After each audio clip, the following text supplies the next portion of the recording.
April the 19th, 2022 at 7 p.m. and to acknowledge that we are on the traditional territory of Stahelis. The next order of business, please. Yes, Your Worship, we'll move on to item 2. Do you have any late items? Thank you. Could I have approval of the agenda then, please? Moved by Councillor Piper, second by Councillor Palmer. Call the question. All in favor?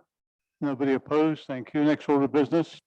Thank you. We'll move on to number 4, adoption of council minutes. We have the regular council meeting minutes of April 4th, 2022 here for adoption. We have moved by Councillor Vidal, second by Councillor Hooper. Any errors, remissions? Being none, I call the question. All in favor? Nobody opposed? Thank you. Next order of business. Yes, we have the special council meeting minutes of April 7, 2022 here for adoption. Moved by Councillor Piper, second by Councillor Vidal. Any errors, remissions? Call the question. All in favor? Opposed? Anybody? No. Thank you. Motion passes. Thank you. The next item is number 5. Do we have any business arising from the minutes? Business from councillors arising from the minutes? Being none, we'll move on. Thank you. Thank you. We'll move on to number 6 on the consent agenda. We have 2 bylaws, one being the general election and other voting procedure amendment bylaw number 1180/2022 and the highway and traffic amendment bylaw number 1181/2022, both here for adoption, Your Worship. Moved by Councillor Piper, seconded by Councillor Palmer. Call the question. All in favor? Opposed? Anybody? Nobody opposed? Motion passes. Thank you. Thank you. We'll just move right on through the agenda. There are no items for 7, 8, and 9. So we'll move on to number 10, reports of councillors, committees, committee of the whole, and commissions. Thank you. Councillor Hooper.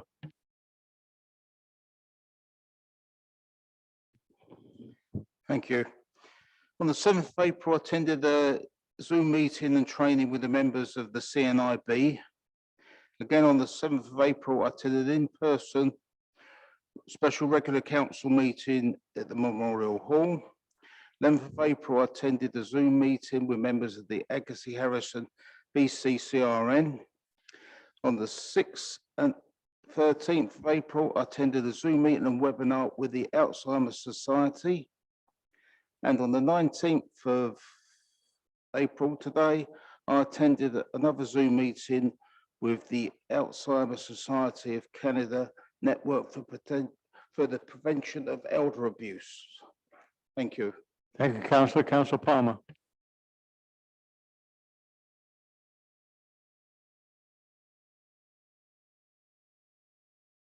For my area of jurisdiction, we have the library meeting on Wednesday, tomorrow, which I will attend. And I just wanted to take a second because sometimes our reports are a little broad. I wanted to say something else that's happening tomorrow. I have been involved in an organization called the Kinghaven Pertonville House Society for the last 40 years. I've been president of it for the last 25, so I put a lot of time into it. We have about 60 employees. We have a budget of short 10 million. Tomorrow, we're breaking ground on a 60-unit apartment building of support housing in the village, or not in the village, but in Abbotsford. It's our second support housing to have graduates go in. I just wanted to make the point, there is some wonderful funding that is available from BC Housing for different categories. This is a building that's going up without us having to contribute any money. It's all loaned from BC Housing. And of course, we have a target market of people who have recovered from addiction and are not able to use in the building, but they'll be paying $375 a month in rent. So just wanted to make the point that there's so many possibilities that one can get funding for seniors places and different forms of housing. Thank you. Thank you. Thanks very much for that report. Interesting. Councillor Piper. Thank you, Worship. Since my last report on March 23rd, I attended a council workshop on the Urban Forest Management Plan, which will involve community engagement later this year. On March 23rd, I attended the Harrison Tourism Society Board of Directors meeting.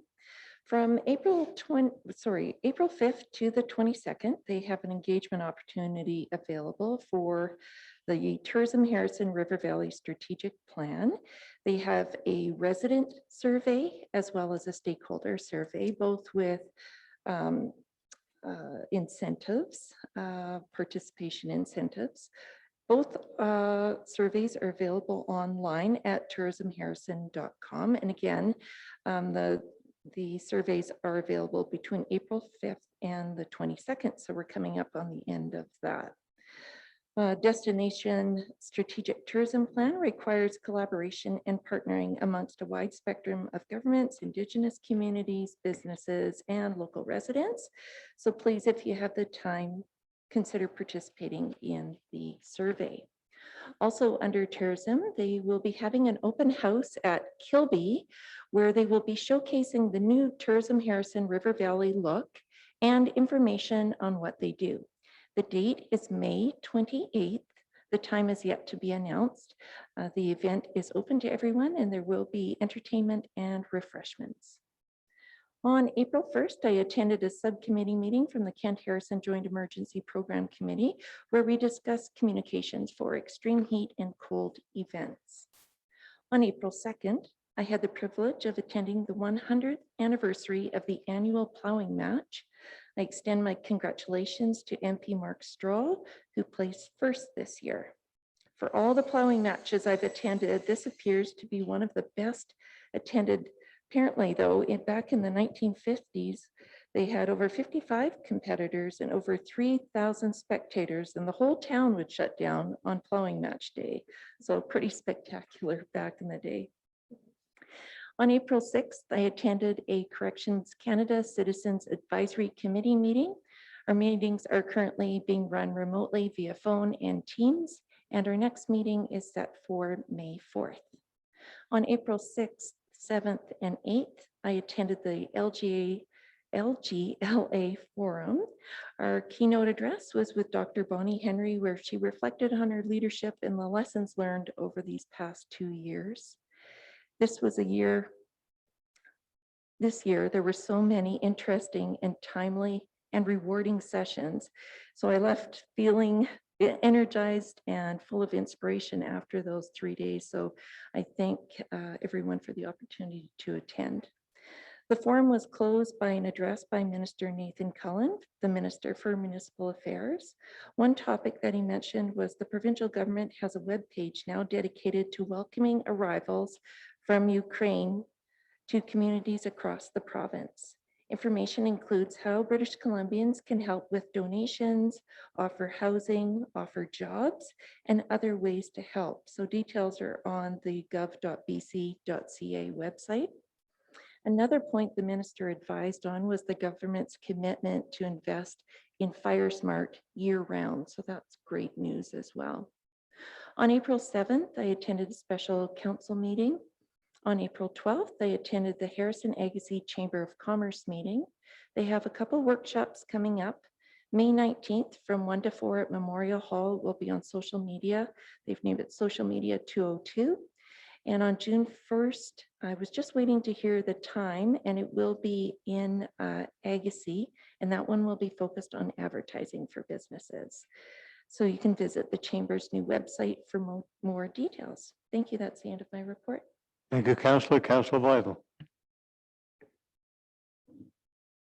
Thank you, Your Worship. April 6th, 7th, and 8th, I also attended the Local Government Leadership Academy Forum, which was held in Richmond. Some of the sessions included updates by Elections BC on changes related to the fall local government elections, Indigenous realities, social media and elected officials, responsible conduct for councils, economic recovery for small communities, impacts of climate change, equity, diversity and inclusiveness, and cybersecurity. Also on April 7th, I attended the special council meeting via Zoom. And on April 14th, I attended the Lower Mainland Local Government Association Executive Board meeting, and this was to finalize our plans for the conference, which will be held in Whistler next month. And that's my report, Your Worship. Thank you, Councillor. Next order of business, please. Yes, we'll move on to number 11, reports from the mayor. Thank you.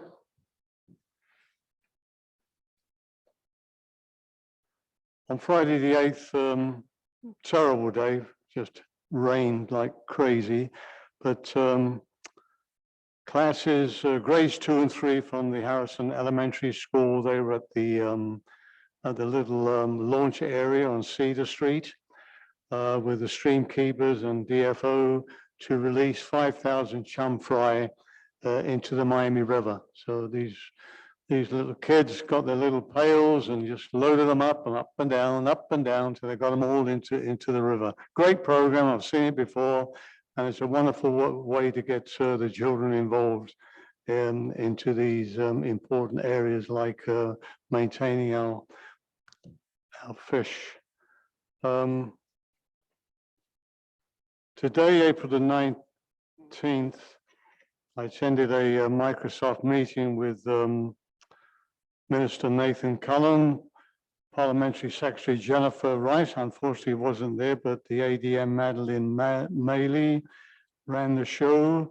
There wasn't many who were in attendance, I suppose, because it was basically revolved around the terrible flooding last year and how communities are going to protect themselves.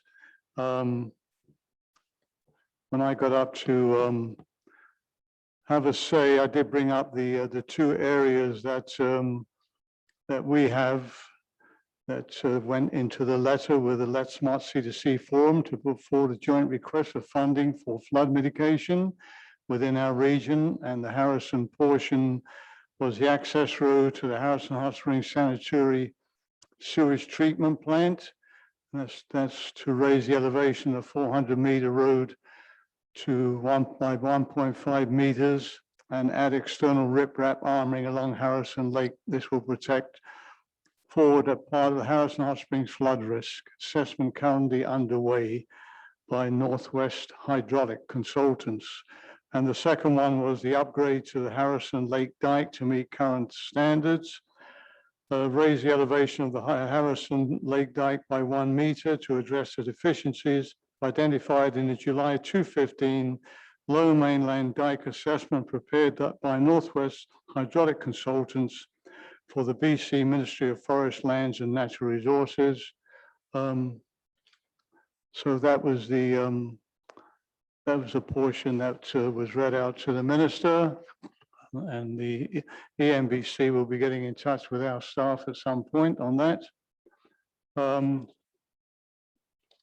On the 14th of April, every year for the past 15, 17 years, it must be now, with the Harrison Resort and Spa have been very gracious to open up their pools to our social club, and they had their dip on the 14th of April, and they enjoyed that. I believe there was 12 registered. They had a couple of rooms right on the ground floor, so they walked right out into the pools, and then they, I believe they went to a local restaurant for lunch, but I believe they enjoyed that very much. And the last one with Microsoft team meeting was with the Honourable Rob Fleming, Minister of Transportation Infrastructure. Of course, it was with District of Kent Mayor, myself, and Shem, Seabird Island, and Stolo regarding the Agassiz-Rosedale Bridge. And of course, that we all brought up the concerns of safety issues, and I brought up that too. We'd had a great presentation at our meeting here, and that it was very well put together. with how the bridge was built and where we are today. Safety concerns to probably take care of immediately is the speed and the breakup of the yellow line. It should be solid all the way through so there's no overtaking. That would certainly reduce. And the lights were brought up. So was another one that's been broken. They get knocked around or broken every now and again to try and reposition those in a better place. The cost of the previous 36 million that was brought up, well, I believe when the Liberal Party were in, they have found that the bridge has taken more of that money due to the condition of the bridge to bring it up to standard. It's once they started digging below, I suppose they found out, like anything else, when you're doing a reno job, you find out the worst. And obviously they must have found out the worst, and that's their main issue was to keep the bridge safe. Safely as far as it was standing. So all the others brought up and also the ministry were invited probably in 6 months' time to come to a Let's Smart meeting. The concern was by the parties that there's not enough information comes forward from the MOT when the roads are closed. An example was when the disaster that closed the road from Hope to Agassiz, that they weren't even allowing anybody through to get through who needed to get through. So they said, yes, that was something they have to look into and to look at it much differently in the future. So they were very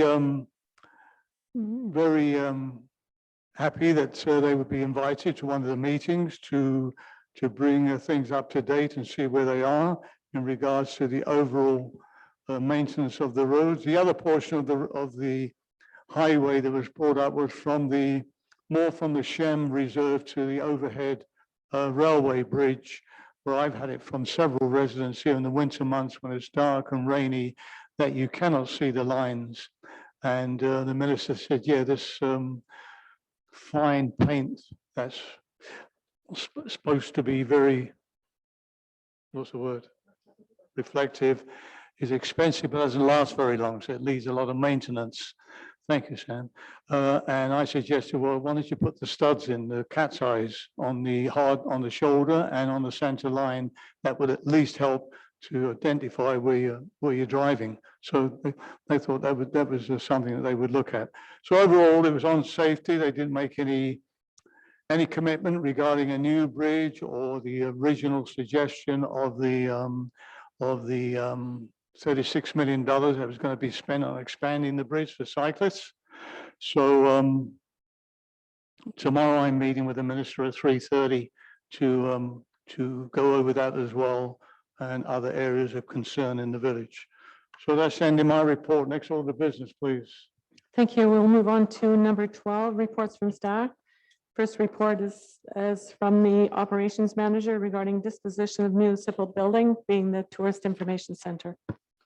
Cook. Thank you, Your Worship. At the April 7th, 2022 special council meeting, council was presented a report with two options to dispose of the Tourism Information Center located at 499 Hot Springs Road. Council referred the matter back to staff with a request for more information. In front of council this evening are three options. Option one is consideration is repurposing the existing building.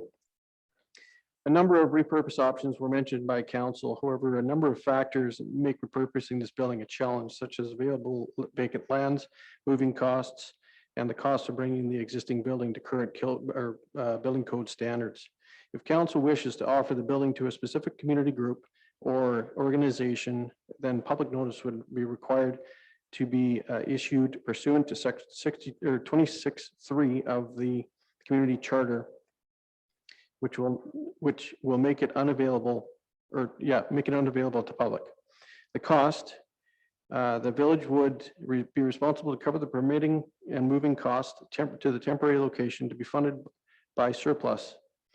Estimated cost for this option up to $45,000. Now that will include $30,000 funded by tourism grant and $15,000 funded by surplus.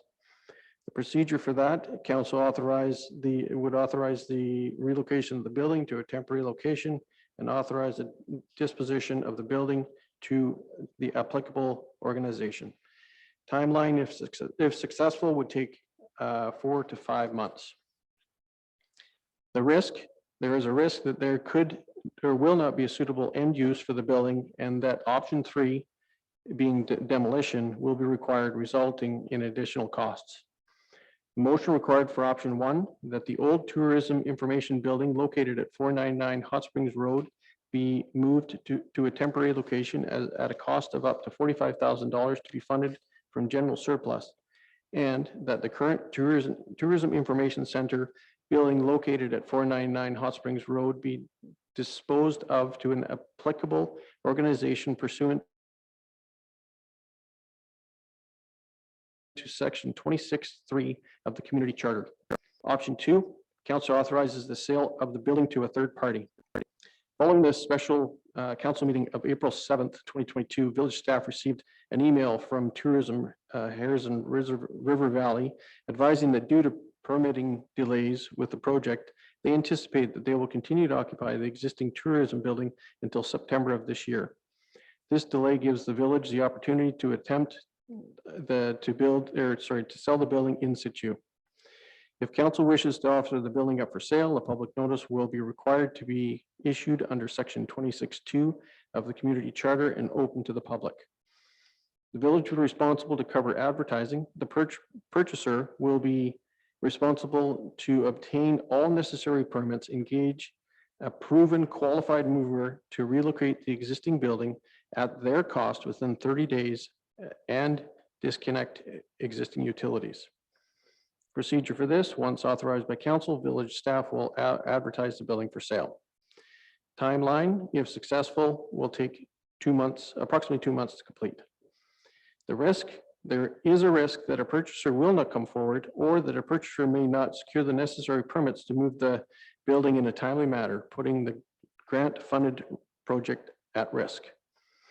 Motion required for option 2, that the old tourism building be advertised for sale to the highest bidder, subject to the provisions of section 26 of the community charter, on the condition that it be moved within 30 days of purchase. Option 3, demolish the existing building. Tourism Harrison River Valley has indicated the demolition costs would be included in their project costs, provided there are no unknown factors which would exceed their $30,000 allocated budget.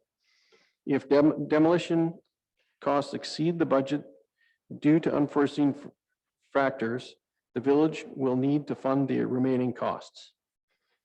It has been determined that the building has no monetary or historical value. The building was built in 1949 during an era when the building code requirements, including structural design elements, were significantly different than today's standard. The building is infested with rodents and sits on blocks, not a foundation. Procedure, council authorizes the demolition of the building, and tourism's contractors applies for the FBRD demolition permit to demolish and remove the building. Timeline will be approximately 4 to 8 weeks, depending on the permits that are being issued.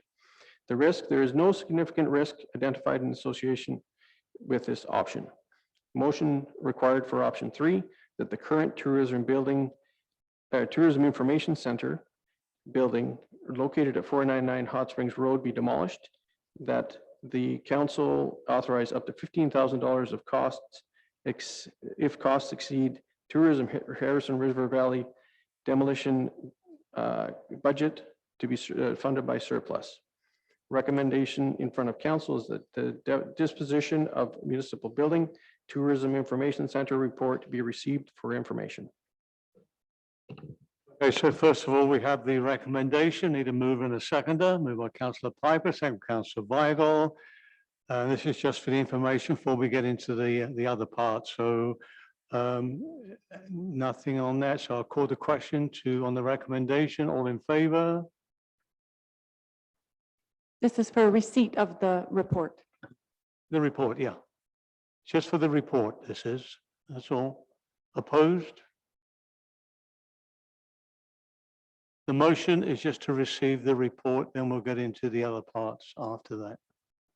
So I'll call it again. All in favor of the recommendation? Nobody opposed, thank you. Now, we get into the options as described, put out by our operations manager.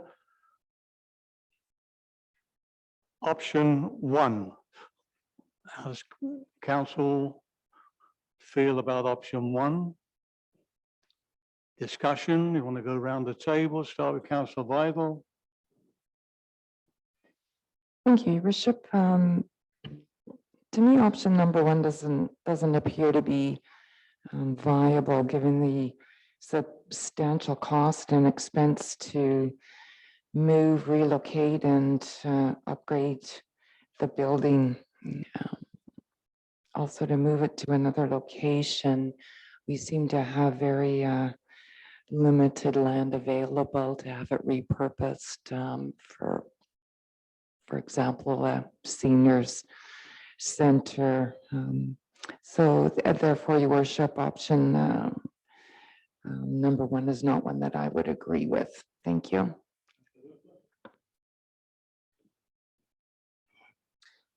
Yeah, I don't agree with option 1 because we're paying $45,000 for it. I thought that $30,000 were going to be supplied by the tourism. And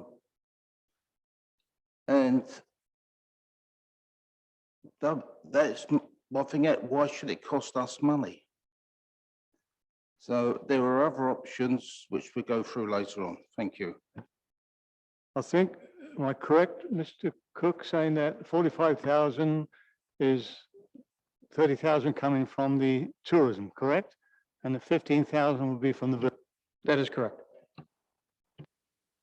Yeah, unfortunately, it's not how it reads here. It says 45,000 to be funded from the general surplus. Thank you.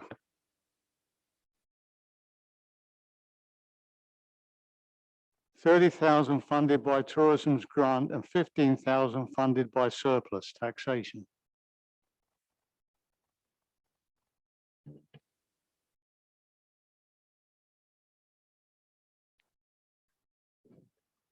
Yeah, I'm not sure that's actually how that motion reads, but I supported something similar to this last time, our last meeting, because I wasn't of a mind to demolish the building, and I wanted to see if there was community interest in the building, and I recognize that the building has to be moved in any event, or at least my understanding, it needs to be moved for the new building to be built.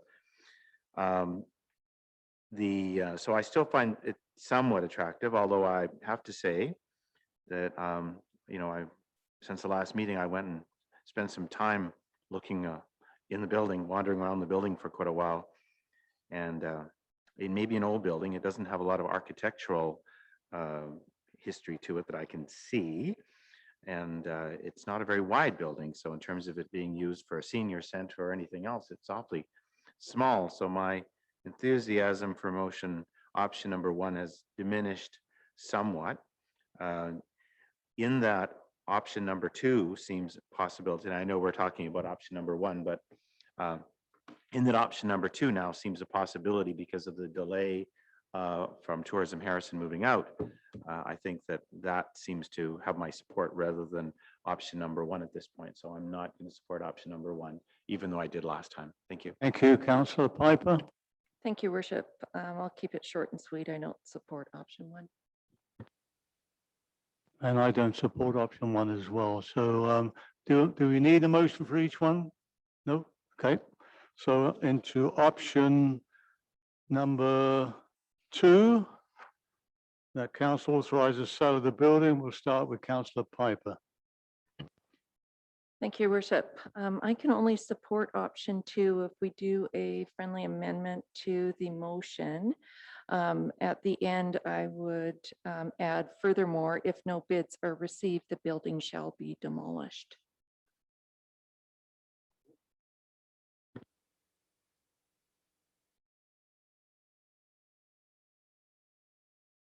Pardon me?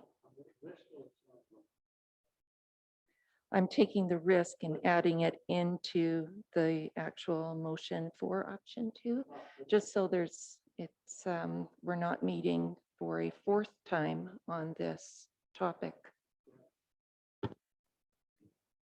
Your worship? Could the amendment read, if no bids are received that meet the required timelines? Counselor? That's absolutely acceptable. Thank you. Thank you. Thank you, Ms. McDonald. Councillor Palmer.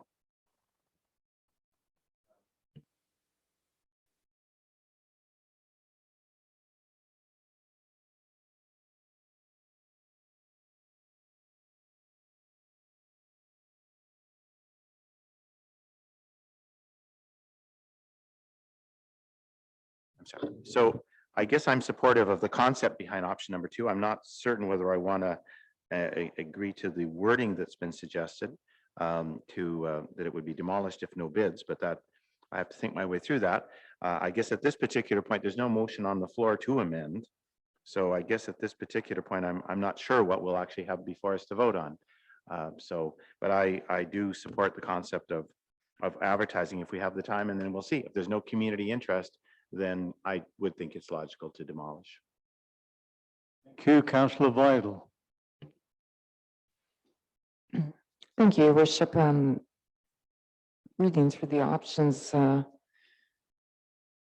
option 3 perhaps is the most simple solution, but I don't think it takes into consideration of the interest in the community to perhaps preserve the building with that shows or has some level of historical value, even if it has no status as a designated heritage building. Given that the timeline has been extended to begin construction on the new tourism building, I do support option number 2, as it does provide the opportunity for purchase to an individual or group. I do understand the risk identified, yet it provides an alternate possibility, which I feel should be explored before a demolition decision is made. And I want to thank Councillor Piper for that friendly amendment that she made to option number 2, and fully support that also. Thank you, Your Worship. Thank you, Councillor Hooper.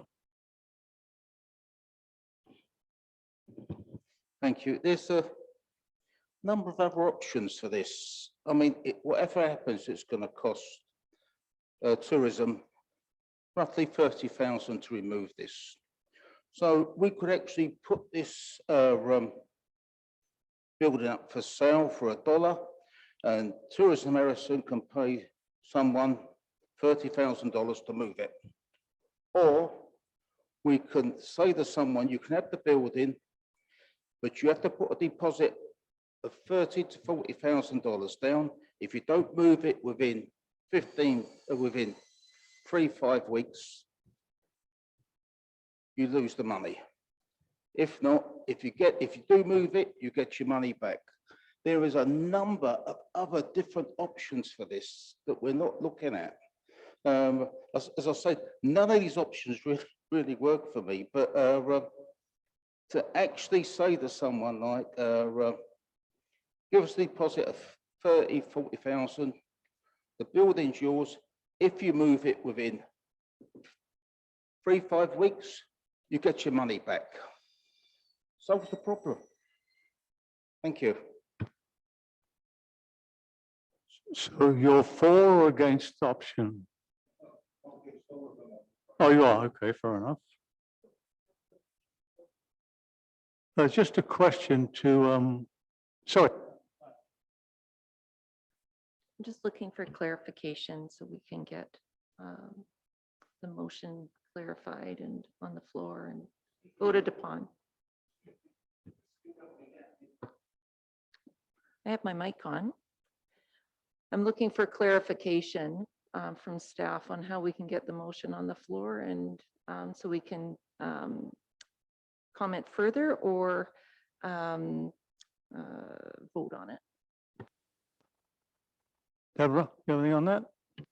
I would make a suggestion that council consider the options provided, and then someone can make a motion on the preferred option.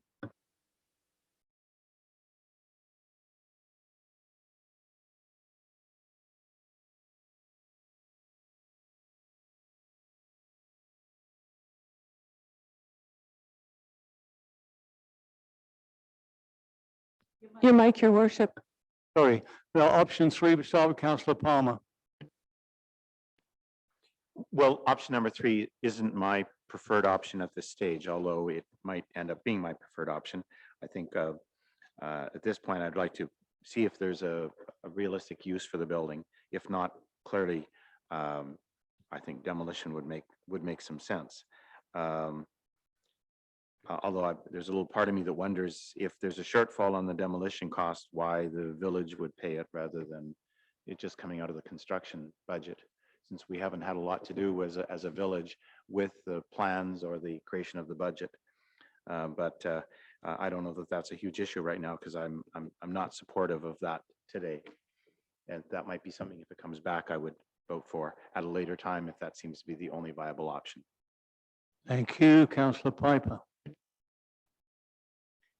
I'm going to support option 2, but with the amendment that I brought forward. So I guess in some way, if there is no interest from the public on the building, it shall be demolished, in my opinion. Thank you. Thank you, Councillor Hooper. Yeah, no, I'm not for demolishing the building. I mean, if it wasn't for the fact that Tourism Harrison's got their grant, they'd still been here for the next 5, 10, 15, 20 years.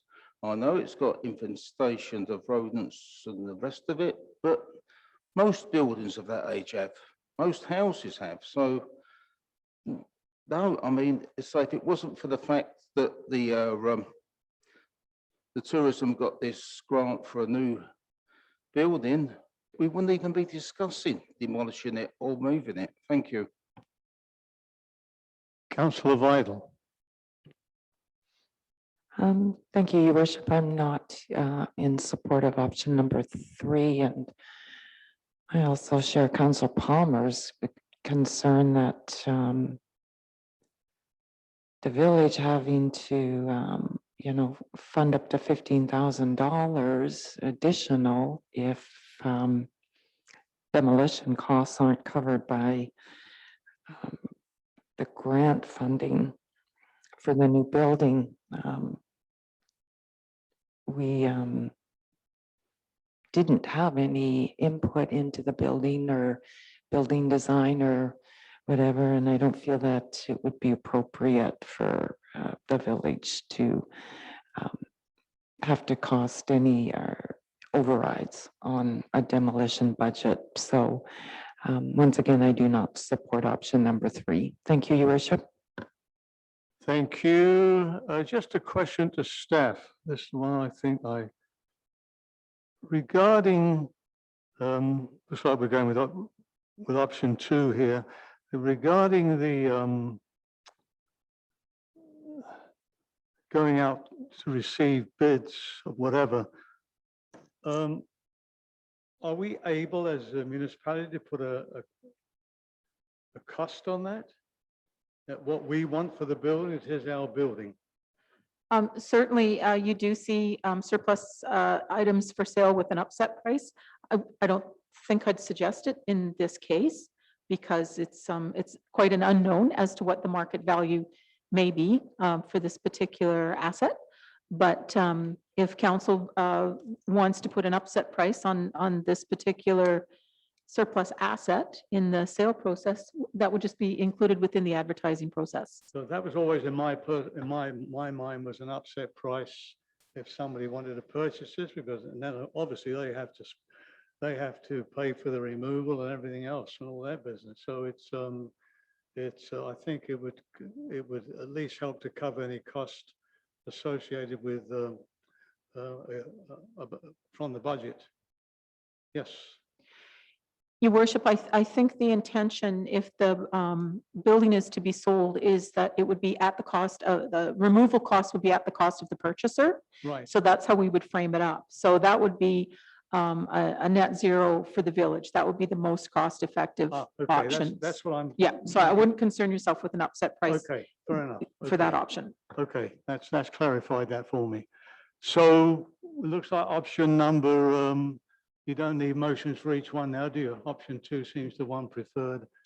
by Somebody mo- needs to put a preferred option Now on we the need a table. move and a second move by councillor Piper that we go with option number 2 with the, there's no bids to be demolished. Is that correct in the paragraph there? Yes, councillor. Sorry.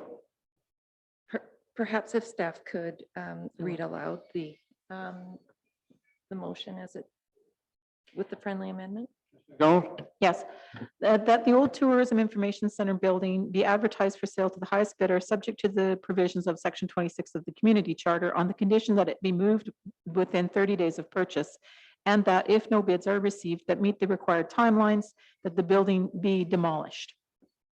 And you may want to add at Tourism Harrison's cost.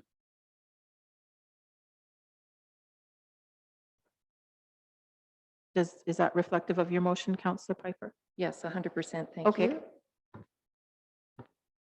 That, so councillor Piper has moved it. Do we have a seconder? Moved by councillor Vidal. Now, if there's any further discussion, is your opportunity. Yes, no, councillor Palmer, then councillor Hooper. So I'm just thinking my way through. So someone makes an offer and they make an offer to buy it and they say, I'll complete the transaction in 60 days. And then when they complete the transaction, they've got 30 days to move the property. 30 days.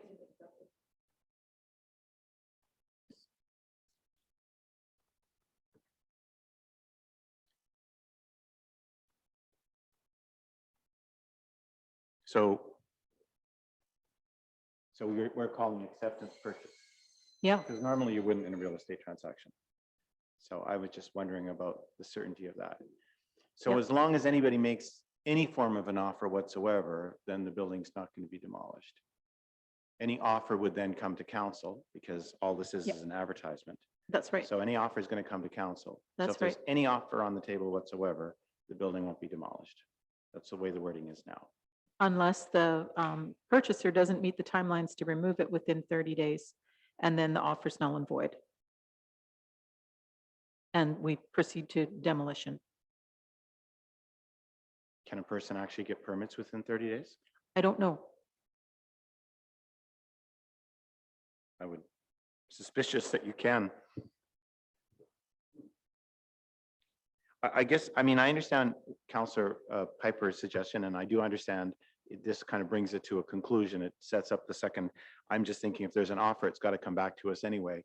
So I don't know that it's that difficult for me to think that the demolition would be a further discussion of council. I'm just trying to work my way through how that would play out and the timeframes. Because I'm not totally sure. So date of purchase would be when it's accepted. So they make an offer, it comes to council, council approves it, and then we count the 30 days. And we have to. Okay. Maybe instead of saying of purchase, it should say of acceptance of offer by council. But anyway, okay, I understand what the intention is. Hooper? So we're going to put it up for bid, but we've already said there is no value to this building. It's been said at the last meeting, this building's got zero value. So we're asking someone to actually bid for something that we've said has got zero value. Tourism Harrison want to get rid of this building. Why don't they put a bid out? Oh, someone puts a bid out. Are you interested in this? Tourism Harrison will contribute their $30,000 for demolishing it towards helping you remove it from site. It's as simple as that. Thank you. First, the building belongs to the village, doesn't belong to Tourism Harrison. So that's where the village has to take that step. If it didn't belong to the village, it'd be a different kettle of fish from that perspective. So that's where it stands, I'm afraid. It's our building. It was donated for free, and $750 the village paid for the land when it was donated. There were 9 of these in the village, bunkhouses. That was one of them.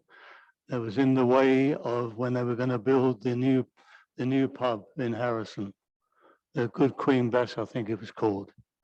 So it's that's just part of the background on that. Okay, now no more discussion. I'll now call the question. All in favor of option 2 with the amendment? Opposed? Motion passes.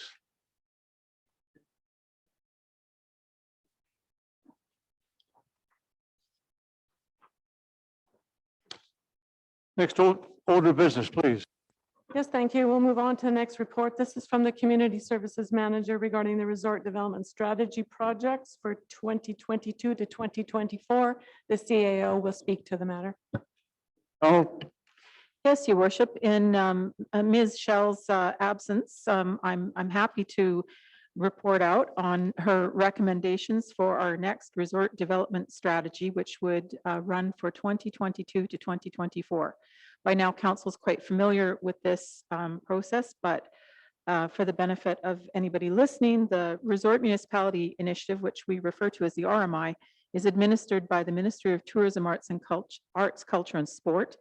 And we've been advised that as of April 1st, we were advised that all the RMI communities must complete and submit a draft multi-year resort development strategy, as we do every 3 years, to the province this year by April 30th.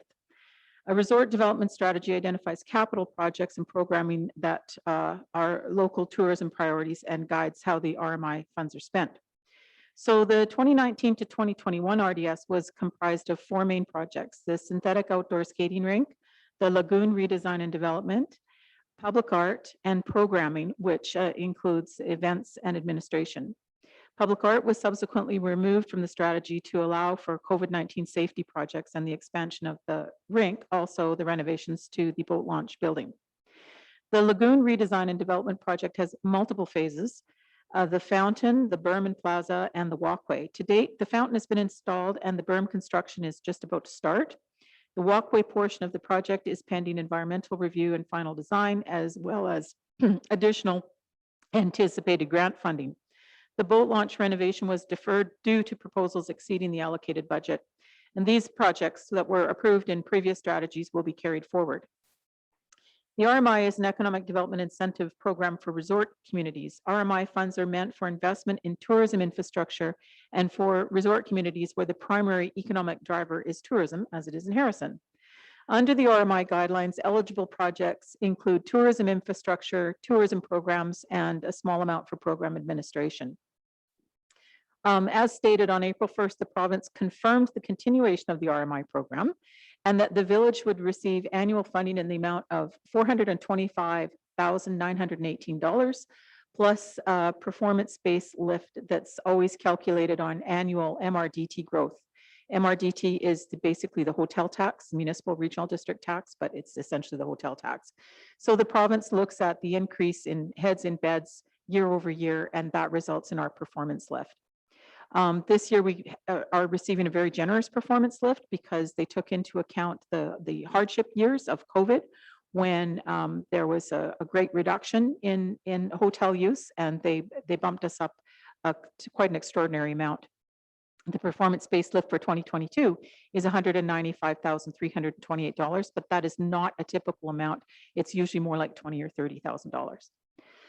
So starting with this iteration of the resort development strategy, each RMI community must clearly demonstrate how they are supporting Indigenous reconciliation through the projects and goals outlined in their RDS, and must align with key municipal, regional, and provincial policy and planning documents, such as the Provincial Strategic Framework for Tourism, the Indigenous Tourism Accord, the Fraser Valley Destination Development Plan, Fraser Valley Regional District Growth Strategy, Tourism Harrison River Valley Marketing Plan, and of course our OCP. Staff have identified improvements and events that align with these planning documents and council's emerging priorities, which include emergency priorities, including climate change concerns. Accordingly, staff is recommending that the next RDS consist of the following projects, with any remaining funds being allocated to the Lagoon development and boat launch renovation carry forward projects.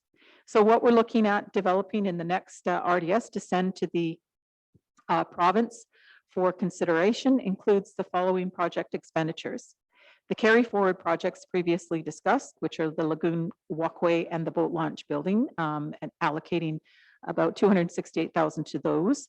A rink covering for $125,000. Beach shade structures, permanent beach shade structures to provide that much needed shade that we have such a challenge with currently with our ever more dramatic summer heat events, and that we struggle with as people bring their own tents and shade coverings to the beach. So we're looking at something that has been brought up at this table during previous discussions and actioning that in this RDS.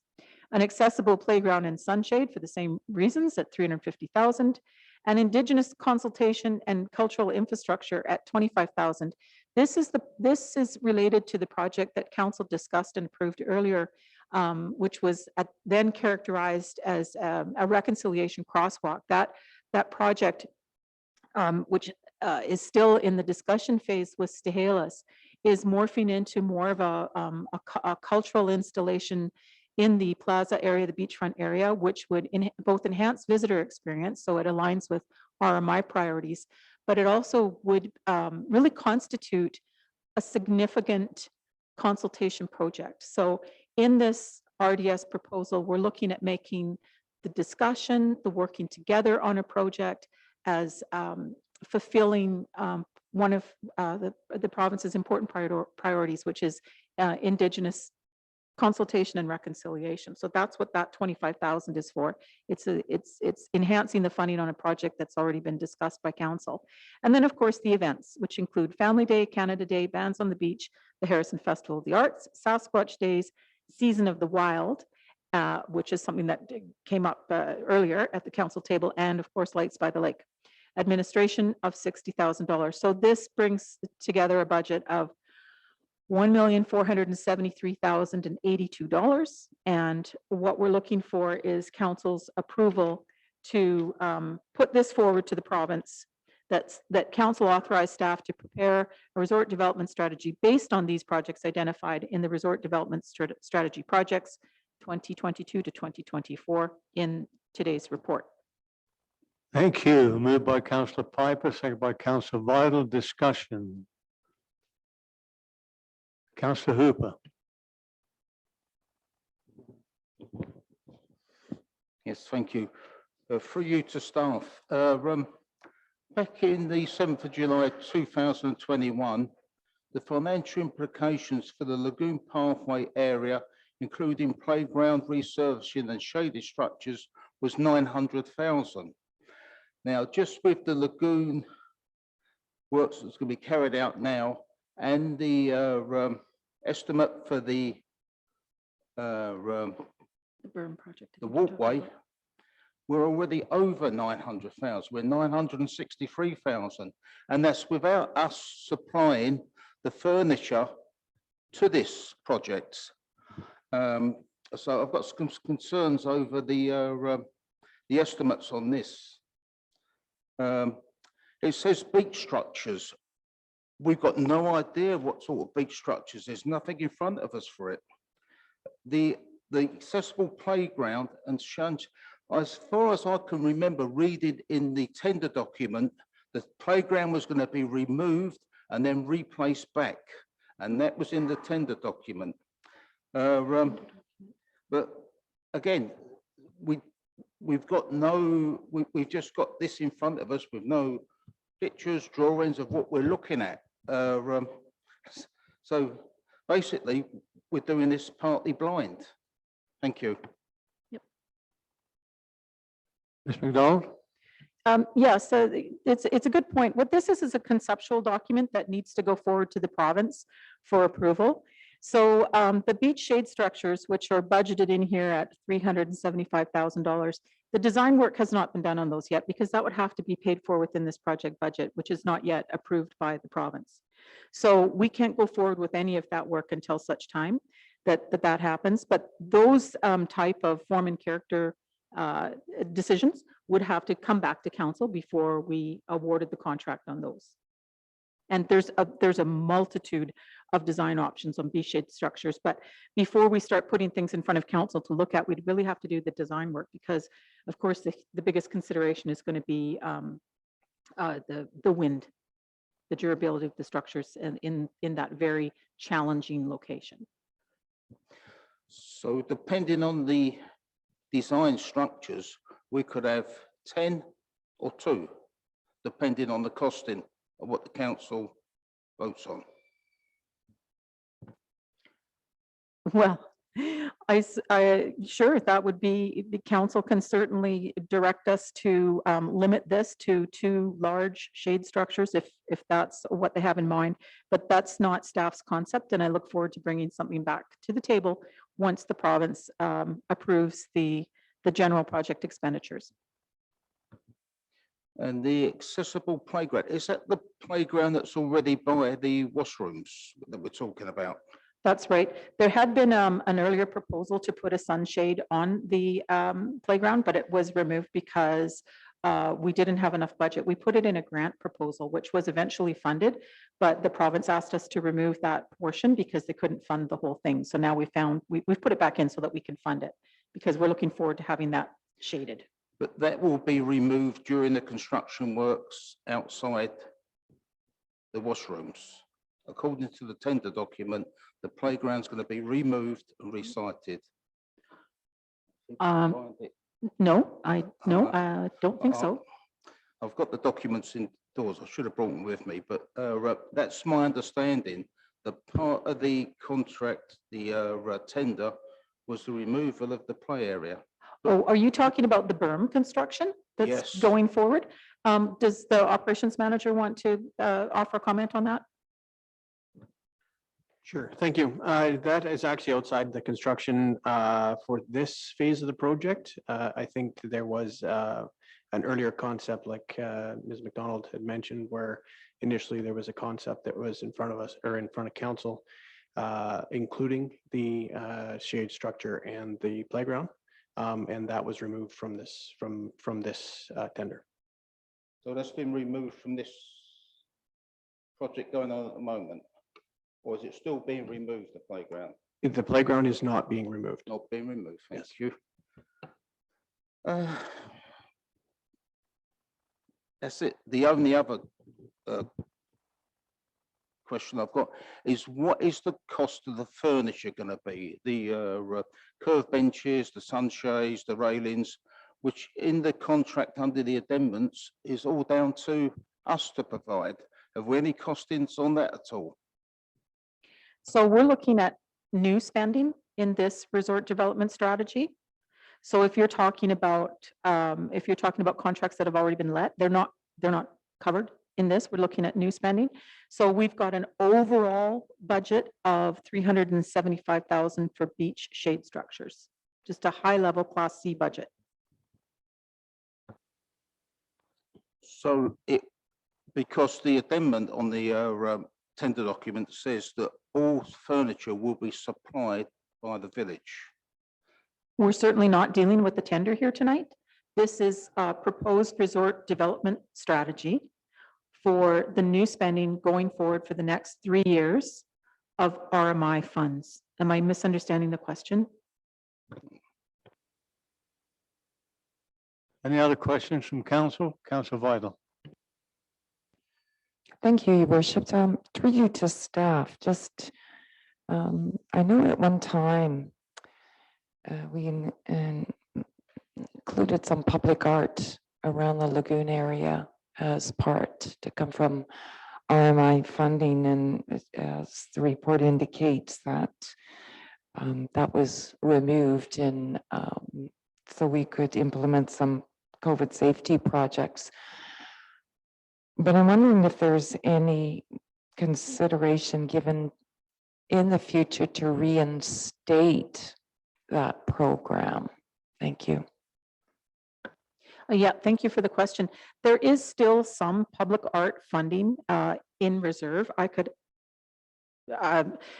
approximately $10,000. So that's something that the committee that was struck could address at any time. But further spending on public art isn't including in this iteration of the RDS, although that can be something that can come forward as a community amenity contribution. I know there's one development currently under consideration that is looking at making a further contribution to that sort of amenity. Thank you. I just think that perhaps some public art that would include Indigenous art may also provide a some level of some reconciliation. Given that, I know you earlier this evening alluded to possibly something going on in the plaza with and I know it may be too early to kind of get into any details, but was the intent there to include some Indigenous art or infrastructure of some kind? Thank you. Yes, thank you very much for that question. I know the line item is somewhat vague, being Indigenous consultation and cultural infrastructure. And the reason for that is because as part of the reconciliation discussions, we don't want to be prescriptive in what we're laying down for people to endorse. So as I alluded to earlier, we're looking forward to a very consultative process on that, but thank you for bringing that up because that is the intention. Thank you for that explanation. That was really helpful. Nothing further, Your Worship. Thank you, Councillor Palmer. Yeah, and I know this is a concept, and so I know that it'll come back. I guess the beach shade structures, I mean, days are hot in the summer, shade is important. So I think that's a good idea. I would be very interested in council having input as to where they go, though. We had made an earlier decision to try and focus picnic tables at the west end of the beach. And obviously, if you put a lot of shaded areas to the east end of the beach, you're actually asking people to set up tables, etc. So it goes contrary to what we had worked on before. So I'm going to hope that the majority of these beach shade structures will be at this end of the beach, and probably having them tie up over on top of picnic tables would make sense, unless we want people bringing a lot of tables, etc., down, which we earlier had decided wasn't a good idea. So I do recognize all of these will come forward, and I'm hoping the issues of placement, etc., can be discussed. The rink covering is the one area that I'm a little uncertain of, even as a concept. I just look at that and I think of the winds in the winter, and I think it has to be pretty solid, and yet it's got to come down when we take the rink down. So I'm not certain that I'm not sure it's a real enhancement to that. I have to admit, when I first saw the rink money, I was thinking, ooh, that's $125,000 that maybe should go to public art, and not for the rink up. So I guess my question is, has there been, and maybe this isn't a fair question to ask, has there been a lot of requests to have that roof, that they have a roof put over the rink? I know we've put a fair amount of money into the rink so far. I'm kind of reluctant to keep putting more and more money into it. But has there been much demand or much request for that?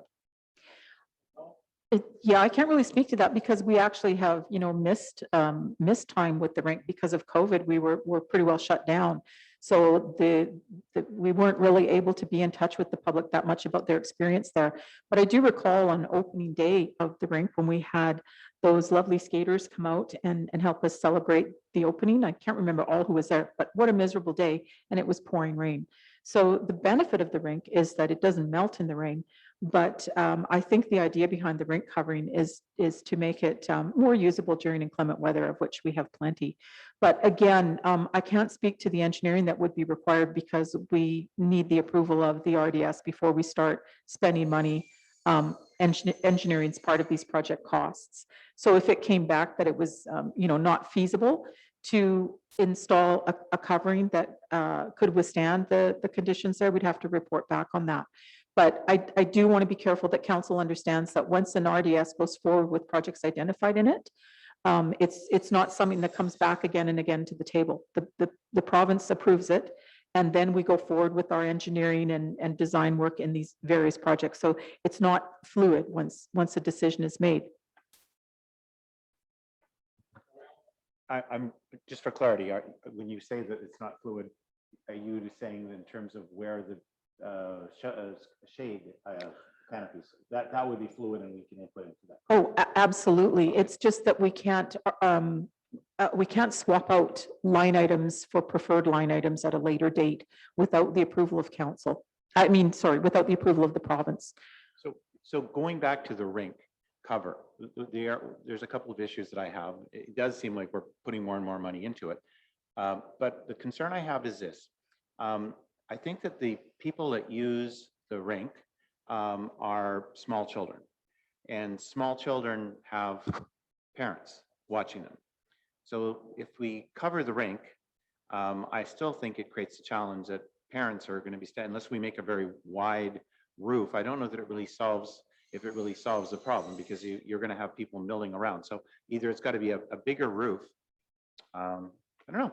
I know we haven't used it for the last couple of years. I'm just not sure that the use that we were seeing of it before. I mean, it looks very attractive. It does get used. It's very popular. It's popular amongst some people. I'm a little mixed on that one. Well, perhaps it would help to remember that with the RDS, we're looking at RMI expenditures. So these are aimed at visitors. It's not meant to be part of a local recreational amenity, although residents benefit from all tourism amenities, they can use them. But the rink is really meant to tie in with the Lights on the Lake festival. So it's all trying to draw more people in to extend our tourism season to enhance the visitor experience. So there may well be local families that use the rink with little kids, etc. But it also is meant to be part of the experience for visitors here who can come and rent skates at the concession stand and have a little skate as part of their Lights on the Lake experience. Yes. One last, and I just see that. The only thing is I'm thinking that if it's a rainy night, then there aren't a lot of tourists walking along the beach looking at the lights. So, but I guess, okay, I'll leave it. I just tend to think that 125,000 could have a better use, but I do understand if we vote for it tonight, that's what it's going to be. And I think the opportunity to have some public art could be quite attractive.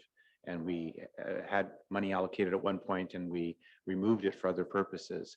And so clearly there's no significant money going to be available for public art for the next 2 or 3 years, other than the Indigenous consultation and cultural infrastructure, which may have some art.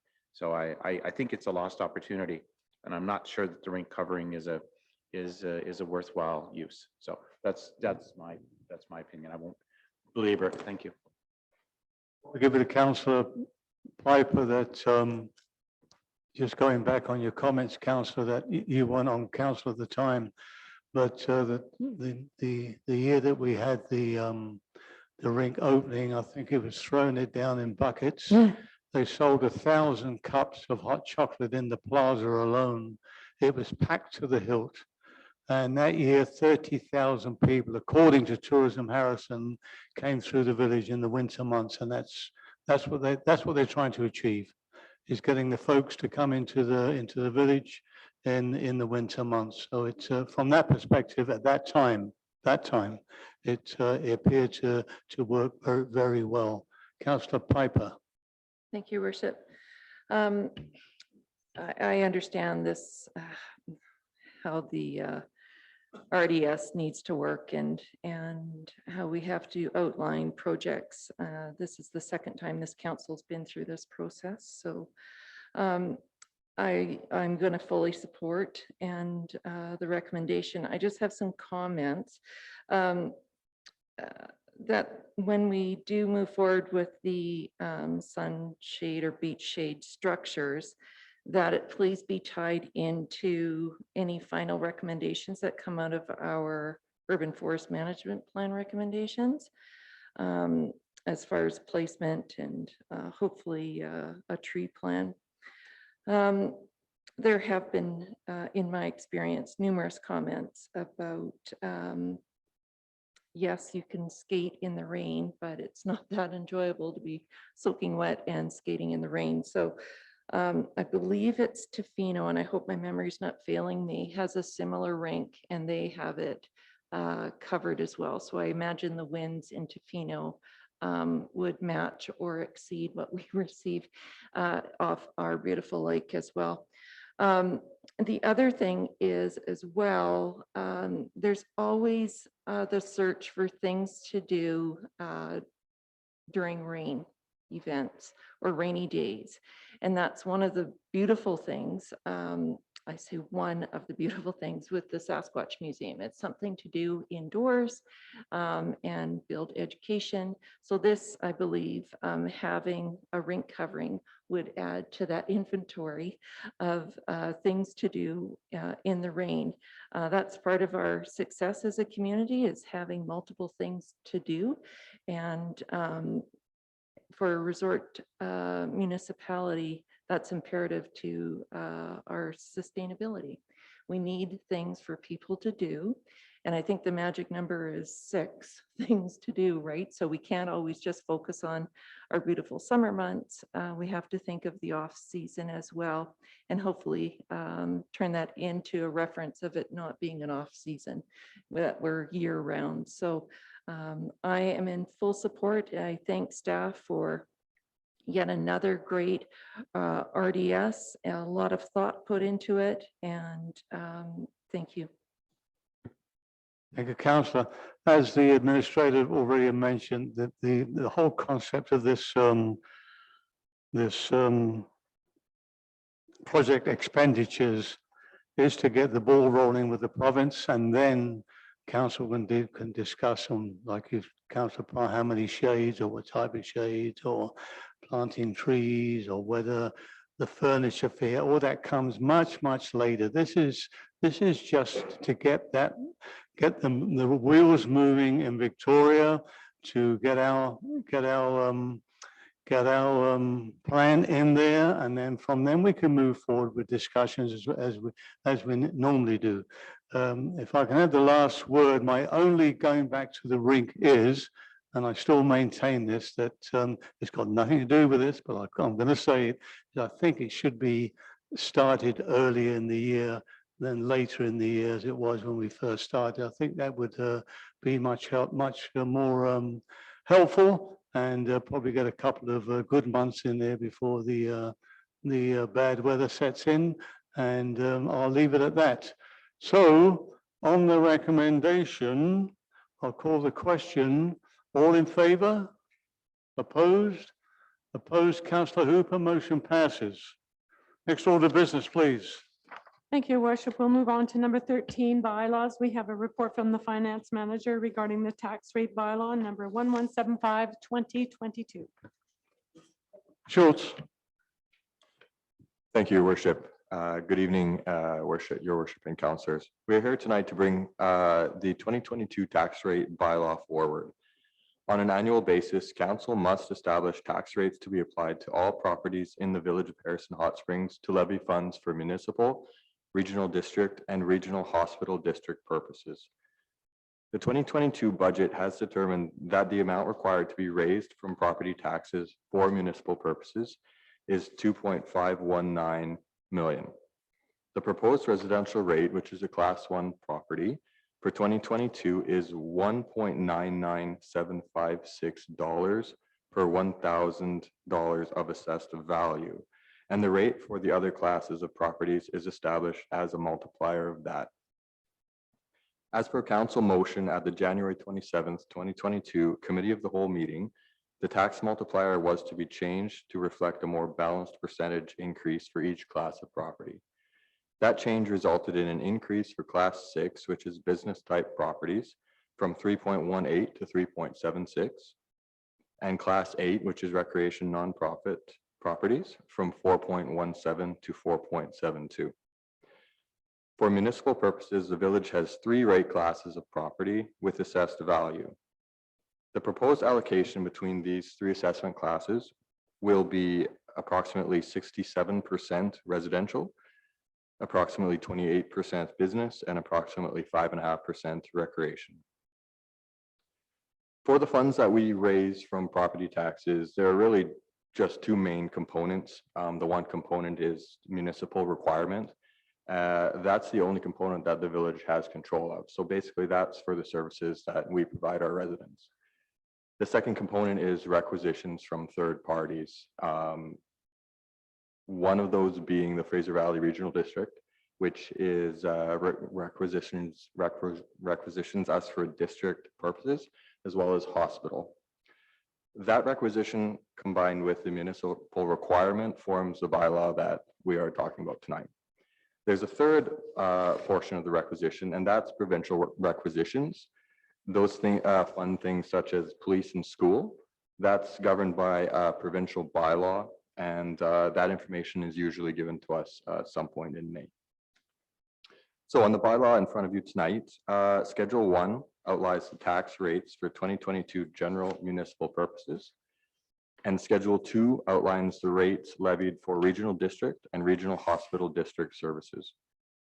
So the recommendation is that the tax rate bylaw number 1175, 2022 be given first, second, and third reading. Thank you, Mr. Schultz. So we have moved by Councillor Piper, second by Councillor Vidal. Discussion.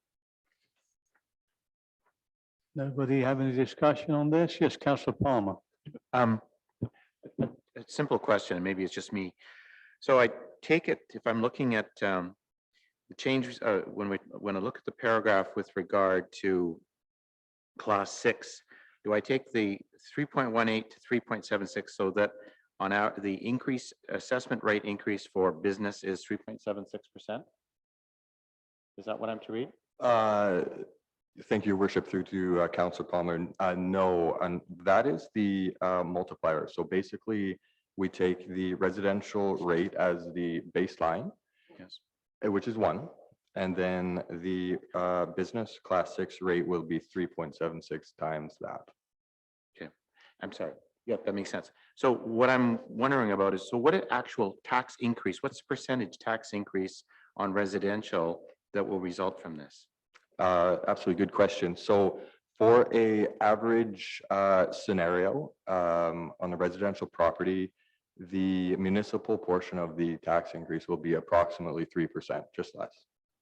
And what will the percentage increase be for business? We really tried to even it out. So to be exact, a residential municipal property would be 2.94%, business 2.99%, and recreation nonprofit 3.06. So right around that 3%. Okay, thank you. Actually, those numbers help me lots. And that's what I had expected our numbers would be. So that's very helpful. Thank you very much. Thank you, Councillor. Councillor Hooper. No, thank you. One suggestion I've got, it would be nice to see the previous years here so we can work out exactly what the tax increase is and the rest of it. But my main concern is that for the last 3 years, we've messed about with this multiplier. It's gone up, it's gone down, we've changed it, we're trying to help this person out, then we're changing it again. Why don't we just leave it as it is? Because everybody seems, we're trying to lower the residential because theirs went up, but the business went down. We're trying to make amendments for what we've done the previous years. When the residential, when the business went up, we took money off we lowered the multiplier and increased it on the residential. Why are we making things complicated for ourselves? If the assessment comes through that this is it, Just leave it alone. It's confusing the hell out of people. Thank you. Ms. McDonald, thank you. Certainly, I just want to clarify that this would be a question for council, not for staff.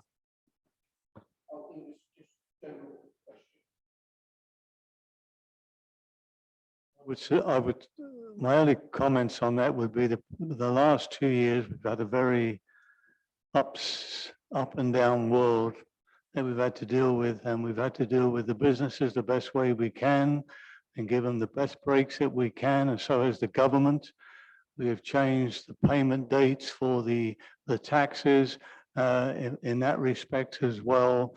But looking at the tax rates that have been before us tonight, I think it's a pretty good tax rate and percentage for the residents and businesses in our community. And I thank our financial officer and manager and staff for getting all this together. I should think most taxpayers will be very happy when this comes out. Thank you. That's my comments. Any other comments before I call the question? This is for giving first, second, and third reading. Councillor Palmer.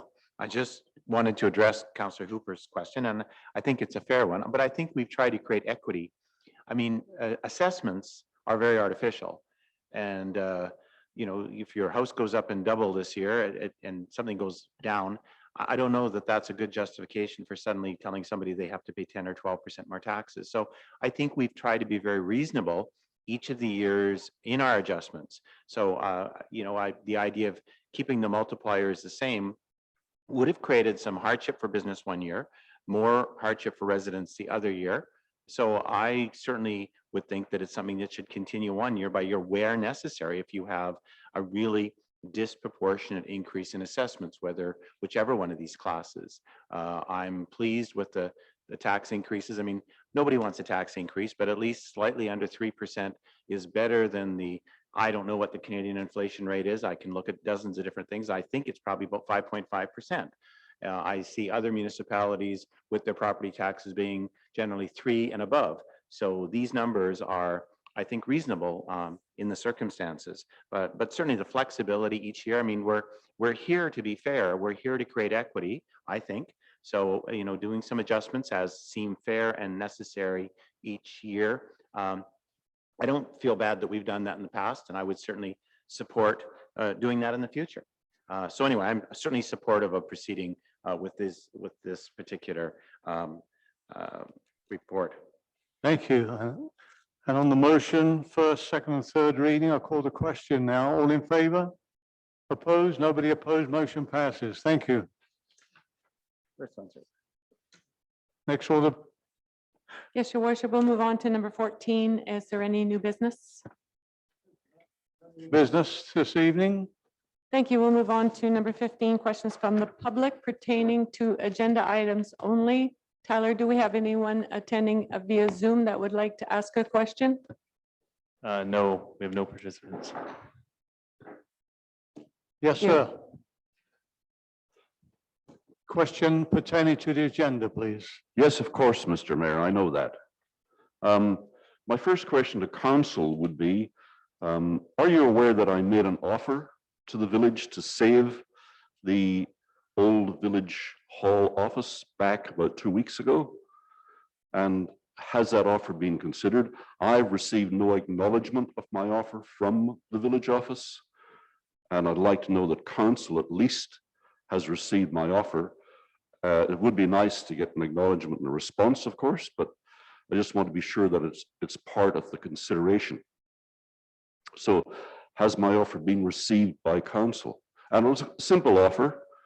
I offered to take out the demolition contract for the building at $30,000 with the option to remove the building rather than demolish it.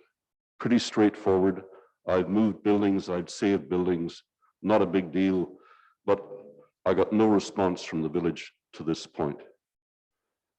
I'm still getting no response. Okay, this is frustrating.